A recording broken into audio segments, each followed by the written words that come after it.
जय हिंद दोस्तों, मैं Suman Patel lead mathematics YouTube channel पर आपका स्वागत करता हूं। आज जो है घटना चक्र पूर्वावलोकन का जो है बायोलॉजी का दूसरा क्लास होगा। इसके पहले हम एक क्लास ले चुके हैं। जो भी पिछले वीडियो नहीं देखे हैं वो पिछले वीडियो देखना चाहते हैं तो हम उसका डिस्क्रिप्शन में लिंक दे देंगे। पिछले वीडियो में हम कोशिका का पूरा अध्ययन किए थे, उसका इम्पोर्टेंट फैक्ट्स देख के उस पर क्वेश्चन भी 19-20 को किए थे। आज जो उसी तरह हम आनुवंशिकता पर पहले इसका इम्पोर्टेंट फैक्ट्स देख लेंगे, उसके बाद इस पे जो आधारित जितना भी आज तक जो है ISPCS में एग्जाम पूछा गया है वो सारे क्वेश्चन को हम लोग डिस्कशन करेंगे। तो चलिए देखते हैं, पॉइंट वाइज चलते हैं डिस्कशन करने। देखिए पॉइंट वाइज चलते हैं। कहता है कि सजीवों के वे लक्षण जो एक पीढ़ी से दूसरी पीढ़ी में प्रसारित होते हैं वंशागत या आनुवंशिक लक्षण कहलाते हैं। क्या कहलाते हैं? जो कि एक पीढ़ी से दूसरी पीढ़ी में प्रसारित होते हैं उसी को वंशागत या आनुवंशिक लक्षण कहते हैं। ठीक है, नेक्स्ट पॉइंट चलते हैं। देखिए क्या कहता है। कहता है कि आनुवंशिक लक्षणों के एक पीढ़ी से दूसरी पीढ़ी में जाने अर्थात प्रसारित होने की प्रक्रिया आनुवंशिकता कहलाती है। उसी को क्या कहते हैं? आनुवंशिकता कहलाते हैं। कि कहता है कि आनुवंशिक लक्षणों की एक पीढ़ी से दूसरे पीढ़ी में जाने अर्थात प्रसारित होने की जो प्रक्रिया है उसी को क्या कहते हैं? आनुवंशिकता कहते हैं। ठीक है, आगे चलते हैं। आगे कहता है कि आनुवंशिकता का खोज किसने किया था। देखिए ये भी क्वेश्चन पूछ सकता है कि आनुवंशिकता का खोज किसने किया था। तो आनुवंशिकता का खोज जो है ग्रेगर जॉन मेंडल ने किया था। किसने किया था? ग्रेगर जॉन मेंडल ने। बहुत इंपॉर्टेंट क्वेश्चन है कि आनुवंशिकता का खोज किसने कहा था? ग्रेगर जॉन मेंडल ने। ये ऑस्ट्रेलिया देश के ब्रुन नामक शहर में पादरी थे। इन्हें आधुनिक आनुवंशिकी का पिता कहते हैं। कि किसे कहते हैं? कि ग्रेगर जॉन मेंडल को जो है आधुनिक आनुवंशिकी का पिता कहते हैं। नेक्स्ट पॉइंट चलते हैं।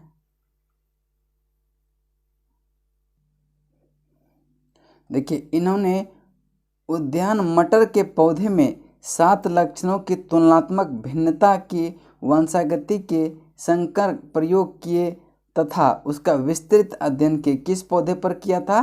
तो इसका भी पूछा जाता है हमेशा क्वेश्चन में कि मटर पौधे पर किया था इसका प्रयोग। ठीक है, बस उसके बाद है इनके प्रयोग से संबंधित निम्नलिखित नियम है। एक प्रभाविता का नियम और एक है पृथक्करण का नियम। 2 नियम है, एक प्रभाविता का नियम और एक पृथक्करण का नियम। चलिए, और तीसरा है देखिए स्वतंत्र अपव्यूहन का नियम। स्वतंत्र अपव्यूहन का नियम। देखिए जीवों में आनुवंशिक लक्षण क्रोमोसोम द्वारा संतान में ले जाए जाते हैं। तो पूछेगा जीवों में जो है आनुवंशिक लक्षण किसके द्वारा ले जाया जाता है?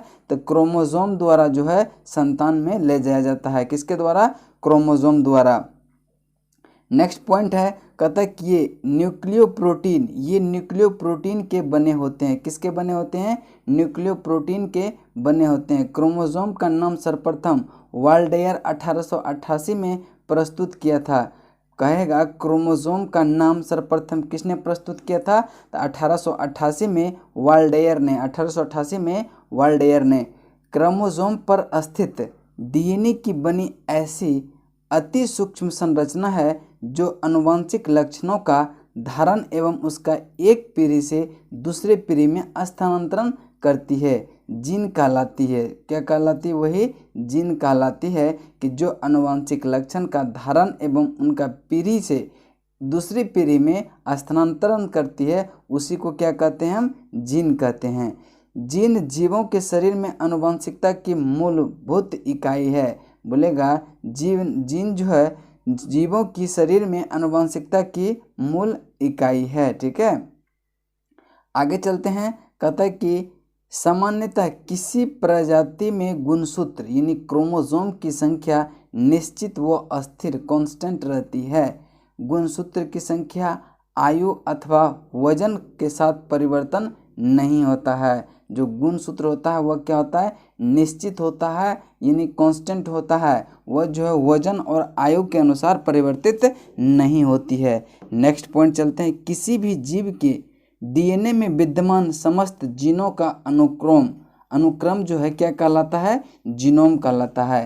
कहते हैं किसी भी जीव के डीएनए में जो विद्यमान रहता है समस्त जीन का अनुक्रम, उसी को क्या कहते हैं, जीनोम कहते हैं। जीनोम के सभी गुणसूत्र का संरचनात्मक एवं कार्यात्मक संगठन जीनोम चित्रण कहलाता है। क्या कहलाता है, जीनोम चित्रण कहलाता है। चलिए नेक्स्ट पॉइंट देखते हैं।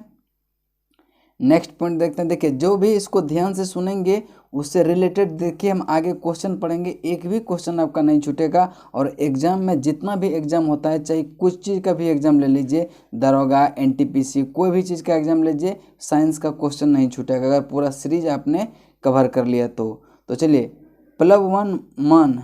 प्लवनमान जीन या जंपिंग जीन के सिद्धांत का प्रतिपादन बारबरा मैक्लिंटॉक ने किया था। किसने किया था, बारबरा मैक्लिंटॉक ने किया था। बारबरा मैक्लिंटॉक ने किया था। इस खोज के लिए इन्हें चिकित्सा विज्ञान के क्षेत्र में नोबेल पुरस्कार भी मिला था। ठीक है, जीन ये जंपिंग के सिद्धांत का प्रतिपादन किसने किया था, बारबरा मैक्लिंटॉक ने किया था। इसके लिए इसको जो है चिकित्सा का नोबेल पुरस्कार भी मिला था।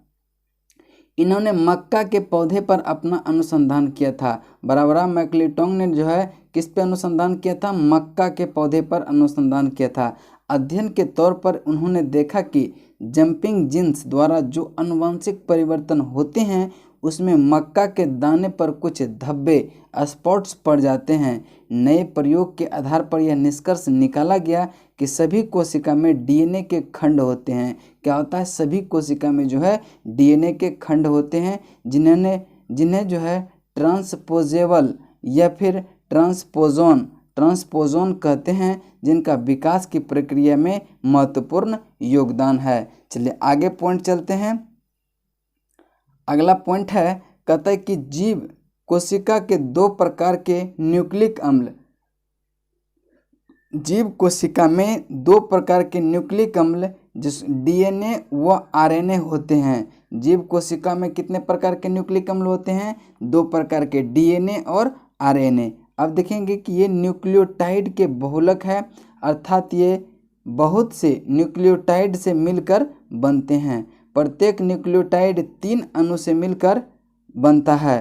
प्रत्येक न्यूक्लियोटाइड जो है वो कितने अणु से मिलकर बनता है, 3 अणु से। अब देखते हैं किससे नाइट्रोजनी बेस और पेंटोज शुगर तथा फॉस्फेट, ये तीनों से मिलकर जो है प्रत्येक न्यूक्लियोटाइड बनते हैं। ठीक है, अब नेक्स्ट देखिए, इसको नाइट्रोजनी बेस को प्यूरिन एवं पिरामिडीन भी कहते हैं, पिरीमिडीन भी कहते हैं। चलिए आगे चलते हैं, देखते हैं क्या कह रहा है। कहता है कि प्यूरिन बेस यानी कि एडेनिन तथा ग्वानिन डीएनए तथा आरएनए दोनों में समान होते हैं। प्यूरिन बेस जो है यानी कि एडेनिन या ग्वानिन डीएनए तथा आरएनए दोनों में क्या होता है, इक्वल होता है, यानी बराबर होता है। पिरामिडीन बेस आरएनए में साइटोसिन तथा यूरेसिल, जबकि डीएनए में साइटोसिन तथा थाइमिन होते हैं। ध्यान से देखिएगा, कहेगा कि आरएनए में क्या होते हैं, आरएनए में साइटोसिन तथा यूरेसिल होते हैं। क्या में, आरएनए में, जबकि डीएनए में क्या होते हैं, साइटोसिन और थाइमिन होते हैं, साइटोसिन और थाइमिन। तो देखिए डीएनए में भी साइटोसिन है और आरएनए में भी साइटोसिन है। ठीक है, तो बदला किसका, आरएनए में यूरेसिल होता है और डीएनए में जो है थाइमिन होता है। डीएनए में डीऑक्सीराइबोज तथा आरएनए में राइबोज शर्करा होती है। डीएनए में कौन सी शर्करा होती है, तो डीऑक्सीराइबोज, और आरएनए में जो है राइबोज शर्करा होती है। चलिए नेक्स्ट देखते हैं। कहता है कि यह एक गलत धारणा है कि doctor James Watson, doctor Francis Crick, MHF Wilkins तथा फ्रैंकलिन नामक वैज्ञानिकों ने डीएनए की, देखते हैं आगे क्या दिया हुआ है, खोज की है। ये इसकी खोज नहीं की, तो वस्तुतः इन वैज्ञानिकों ने एक्स-रे विश्लेषण द्वारा 1953 में डीएनए का कुंडलीकार विन्यास प्रस्तुत किया था। क्या था इन लोगों ने कि डीएनए का कुंडलीकार जो है विन्यास प्रस्तुत किया था। वास्तव में डीएनए की पहचान सर्वप्रथम 1869 में स्विस रसायन शास्त्री फ्रेडरिक मिशर ने किया था। किसने किया था डीएनए का सर्वप्रथम पहचान? तो ये स्विस के वैज्ञानिक थे, रसायन शास्त्री थे, फ्रेडरिक मिशर। इन्हीं ने डीएनए की पहचान किया था 1869 में। नेक्स्ट पॉइंट चलते हैं। कहता है कि सामान्यतः डीएनए से आरएनए का कॉपी बनती है। सामान्यतः जो है डीएनए से आरएनए की कॉपी बनती है। यह प्रक्रिया अनुलेखन कहलाती है। क्या कहलाती है? अनुलेखन कहलाती है। ट्रांसक्रिप्शन कहलाती है। कुछ वायरस में आरएनए से डीएनए की कॉपी बनता है। कुछ वायरस में क्या होता है? आरएनए से डीएनए की कॉपी बनता है। यह प्रक्रिया रिवर्स ट्रांसक्रिप्शन कहलाती है। यह प्रक्रिया क्या कहलाती है? जबकि आरएनए से डीएनए में जो वायरस में पाया जाता है तो क्या होता है? उसी को हम क्या कहते हैं? रिवर्स ट्रांसक्रिप्शन कहते हैं। इस प्रक्रिया में रिवर्स ट्रांसक्रिप्टेज एंजाइम भाग लेते हैं। चलिए आगे चलते हैं। कहता है कि एक्सरे तकनीक व्यवसाय में लगे व्यक्तियों को अपनी कोशिका के डीएनए में अस्थायी परिवर्तन का खतरा रहता है। देखिए एक्सरे में जो काम करता है व्यक्ति, उसको क्या होता है? डीएनए में अस्थायी रूप से परिवर्तन का क्या रहता है? खतरा रहता है। तो ज्ञातव्य है कि डीएनए एक न्यूक्लिक अम्ल है। डीएनए क्या है? एक न्यूक्लिक अम्ल है जो आनुवंशिक पदार्थ के रूप में कार्य करता है। जो क्या करता है? आनुवंशिक रूप में कार्य करता है। अब देखेंगे कि इससे रिलेटेड हम जितना फैक्ट्स था आनुवंशिकता से रिलेटेड वो सारे हम क्लियर कर दिए। अब जो है आशा करते हैं कि ये पूरा जो है आपको समझ में आ गया होगा। तो अब जो है आपका क्या करेंगे, हम लोग चलते हैं प्रश्न की ओर। ठीक है, जितने भी प्रश्न जो है पूछा गया आज तक UPPCS, UPSC, BPSC, MPPCS, JPSC, जितना भी क्वेश्चन पूछा गया है सारे को हम लोग डिस्कशन कर लेते हैं आनुवंशिकता से रिलेटेड। ठीक है, तो चलिए देखते हैं। कहता है वर्तमान आनुवंशिक विज्ञान का जनक कौन है? तो वर्तमान में जो है आनुवंशिक विज्ञान का जनक ग्रेगर जॉन मेंडल को कहा जाता है। देखिए आनुवंशिकता की खोज ग्रेगर जॉन मेंडल ने की थी। इसीलिए आनुवंशिक विज्ञान का जनक भी किसको कहा जाता है? मेंडल को ही कहा जाता है। ग्रेगर जॉन मेंडल को ही कहा जाता है आनुवंशिक विज्ञान का जनक। ठीक है, नेक्स्ट क्वेश्चन चलते हैं क्वेश्चन नंबर 2 पे। कहता है कि आनुवंशिकता के जनक के रूप में विख्यात वैज्ञानिक कौन है? Gregor John Mendel. तो यहाँ देखिए जी जे मेंडल भी कहते हैं इसको। तो ये भी चीज़ ध्यान में रखेंगे, दोनों सेम क्वेश्चन है। नेक्स्ट क्वेश्चन चलते हैं। क्वेश्चन नंबर कहता है कि मेंडल ने अपने चिर प्रतिष्ठित वंशागति नियमों को प्रतिपादित करने में जिस जीवधारी का उपयोग किया है वह कौन सा था? तो ग्रेडन पी यानी कि मटर पे वो उसने प्रयोग किया था। मटर पे प्रयोग किया था। तो आपका सी आपका राइट आंसर हो जाएगा। चलिए देखते हैं इसके क्वेश्चन, इसकी व्याख्या हम लोग देख लेते हैं। ग्रेगर जॉन मेंडल को आनुवंशिकी का पिता कहा जाता है। क्या कहा जाता है? आनुवंशिकी की पिता कहा जाता है। उन्होंने मटर के पौधे पर अपना प्रयोग किया। उन्होंने कौन पौधे पर प्रयोग किया था? मटर के पौधे पर प्रयोग किया था। मेंडल ने सर्वप्रथम मटर के पौधे में मौजूद 7 प्रकार के गुण का अध्ययन किया था। अध्ययन कर 3 नियम प्रतिपादित किए जो अधोलिखित है। पहला नियम क्या था? प्रभाविता का नियम, और दूसरा था पृथक्करण का नियम, और तीसरा था स्वतंत्र अपव्यूहन का नियम। इस तीनों नियम को भी आप लोग याद रखेंगे। चलिए नेक्स्ट क्वेश्चन देखते हैं। नेक्स्ट क्वेश्चन चलते हैं क्वेश्चन नंबर 4। मेंडल के आनुवंशिकता का सिद्धांत किस पर आधारित है? तो मेंडल के आनुवंशिकता का सिद्धांत जो है लैंगिक जनन पर आधारित है। ऑप्शन सी इसका राइट आंसर होगा। इसकी व्याख्या देखिए एक लाइन में दिया हुआ है।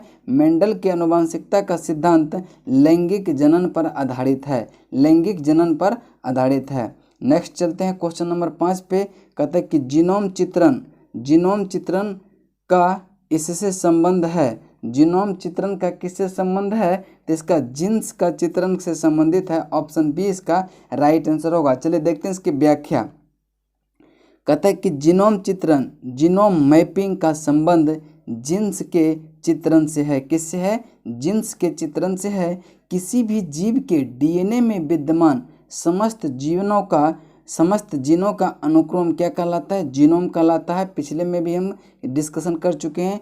जीनोम के सभी गुणसूत्र का संरचनात्मक एवं कार्यात्मक जो है संगठन जीनोम चित्रण कहलाता है। चलिए नेक्स्ट क्वेश्चन चलते हैं, क्वेश्चन नंबर 6 पे। क्वेश्चन नंबर 6 है, जीवों में आनुवंशिक लक्षण संतान में ले जाया जाता है किसके द्वारा? तो क्रोमोसोम द्वारा ले जाया जाता है। क्रोमोसोम द्वारा ले जाया जाता है। अब देखिए चलते हैं इसकी व्याख्या पढ़ लेते हैं। कहते हैं कि जीवों में आनुवंशिक लक्षण क्रोमोसोम द्वारा संतान में ले जाया जाता है। ये न्यूक्लियोप्रोटीन के बने होते हैं तथा इसका नाम प्रस्तुत करने वाले वैज्ञानिक कौन थे? वर्ल्डेयर थे, जो 1888 में किए थे। कोशिका विभाजन के समय क्रोमेटिन जालिका के धागे के समान छोटे छोटे टुकड़े के रूप में स्पष्ट होती है। क्रोमेटिन पदार्थ इन छोटे टुकड़ों को गुणसूत्र क्या कहते हैं? गुणसूत्र कहते हैं, जिन पर जीन्स पाए जाते हैं। यद्यपि अधिकतर जीन्स डीएनए के भाग में हैं, अधिकतर जीन कहाँ हैं? डीएनए के भाग हैं, परंतु कुछ विषाणु में भी आरएनए के भाग होते हैं, जिसे रियो वायरस कहते हैं। क्या कहते हैं? रियो वायरस कहते हैं। जो परंतु कुछ विषाणु में जो आरएनए के भाग में होते हैं उसको क्या कहते हैं? रियो वायरस कहते हैं। रियो वायरस कहते हैं। ठीक है, चलिए नेक्स्ट क्वेश्चन देखते हैं, क्वेश्चन नंबर 7। कहता है जीन है किसका? जीन डीएनए का एक भाग है, जो कि ऑप्शन ए आपका सही आंसर होगा। चलिए देखते हैं। कहते हैं कि प्रत्येक गुणसूत्र में डीऑक्सीराइबोन्यूक्लिक अम्ल जिसको डीएनए का अत्यधिक लंबा व कुंडलित सूत्रनुमा अणु होता है, और इसी अणु के छोटे छोटे खंड को क्या कहते हैं? जीन कहते हैं। इसी अणु के छोटे छोटे खंड को क्या कहते हैं? जीन कहते हैं। सामान्यतः एक जीन में डीएनए अणु के 5000 से 1 लाख जोड़ी न्यूक्लियोटाइड एकलक अणु होते हैं। चलिए नेक्स्ट क्वेश्चन चलते हैं।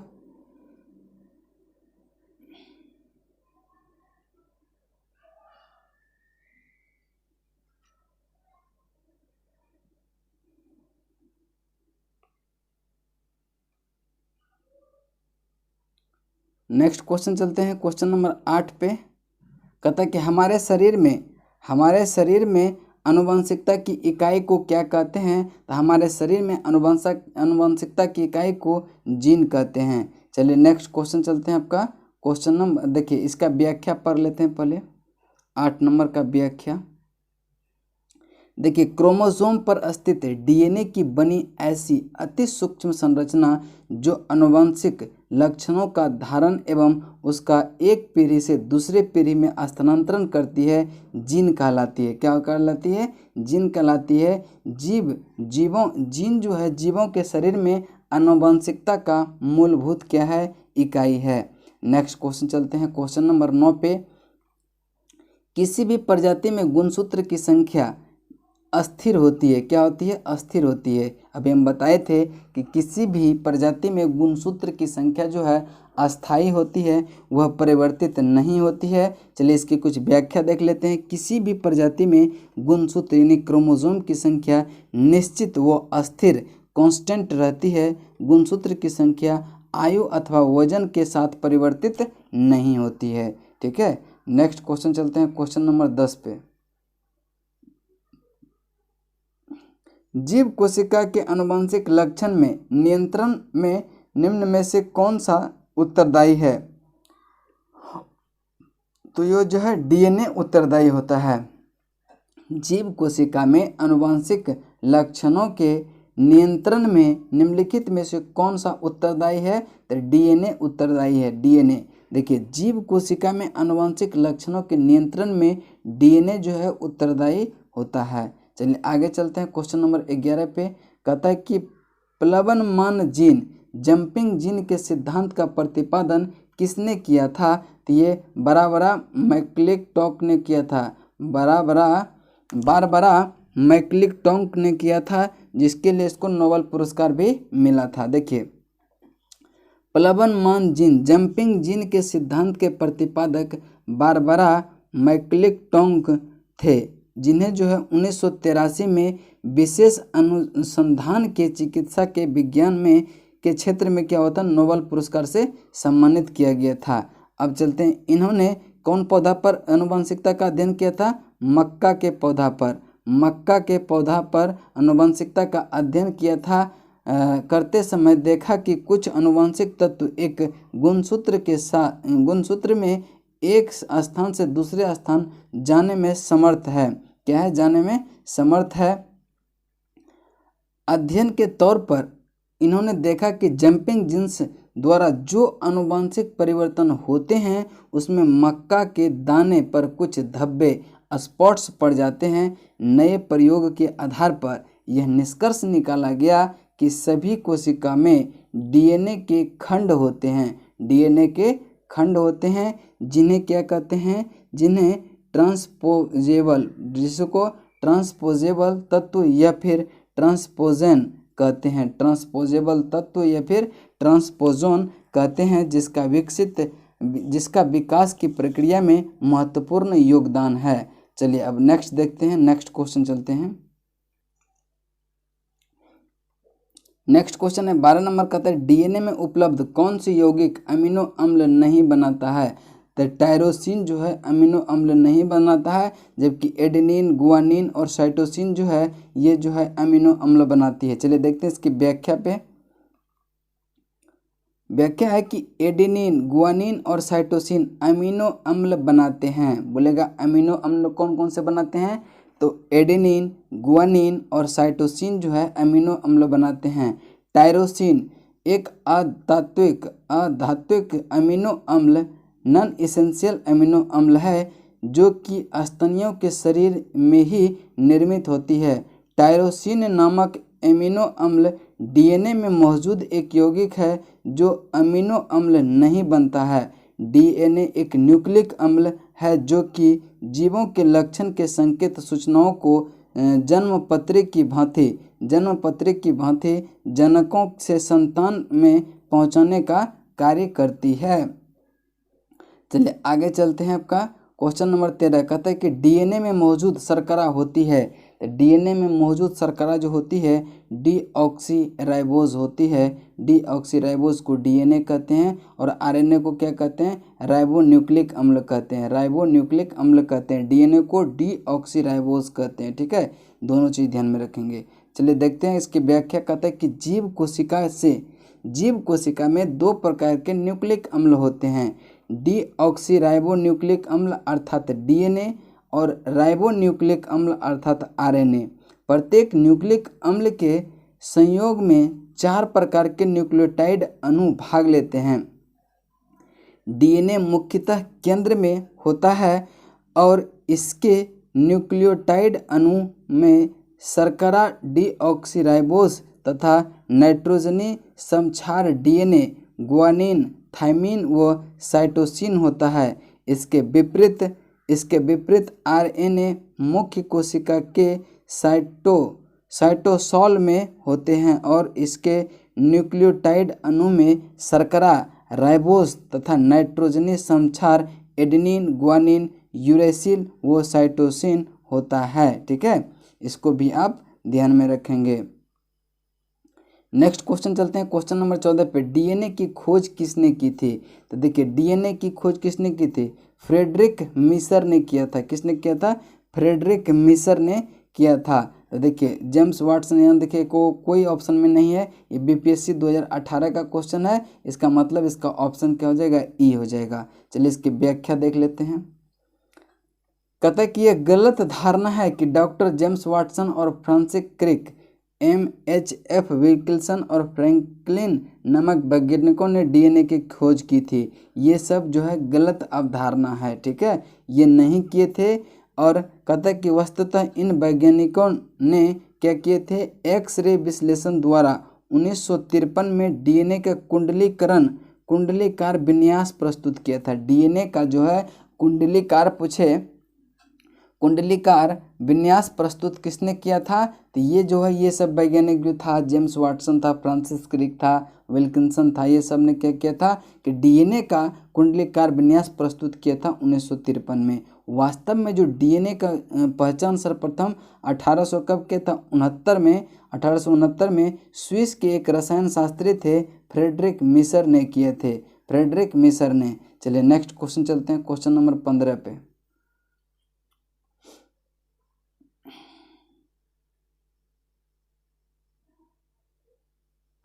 क्वेश्चन नंबर 15 है, कहता है कि डीएनए कुंडली संरचना किसके द्वारा दी गई थी। तो देखिए यहाँ पे हो जाएगा क्या, वाटसन एवं क्रिक। लेकिन अगर पूछता डीएनए की खोज किसने किया था तो कौन सा हो जाता, तो वही फ्रेडरिक हो जाता है। ठीक है, तो चलिए देखते हैं आगे।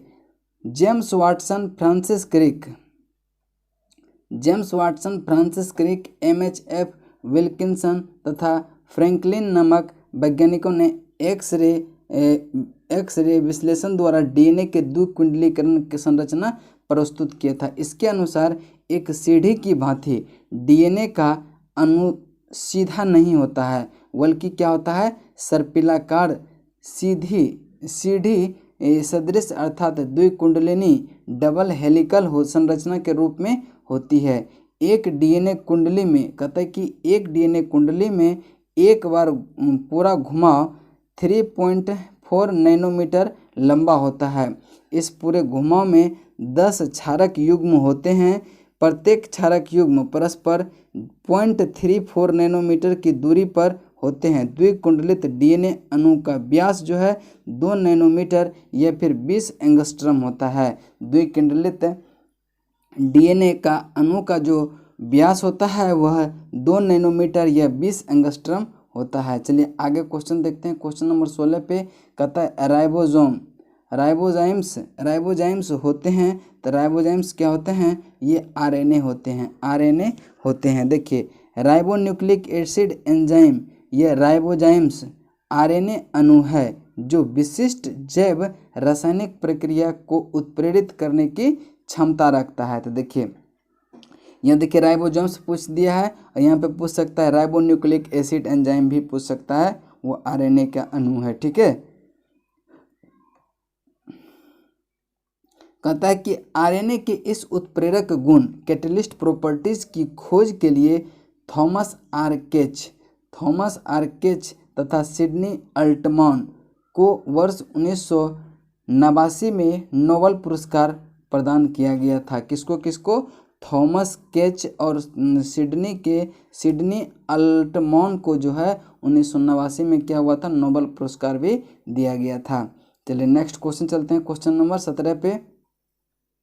कहता है कि अग्रलिखित व्यवसाय में लगे व्यक्ति कौन से व्यक्ति को अपनी कोशिका के डीएनए में अस्थायी परिवर्तन का खतरा रहता है। तो जो व्यक्ति एक्सरे तकनीक में काम करता है उस पे जो है डीएनए अस्थायी परिवर्तन की खतरा रहता है। इसलिए से इसका राइट आंसर होगा केवल 2, जो कि ऑप्शन नंबर ए में है। नेक्स्ट क्वेश्चन चलते हैं, क्वेश्चन नंबर, देखिए इसका जो है कुछ व्याख्या है उसको हम लोग देख लेते हैं।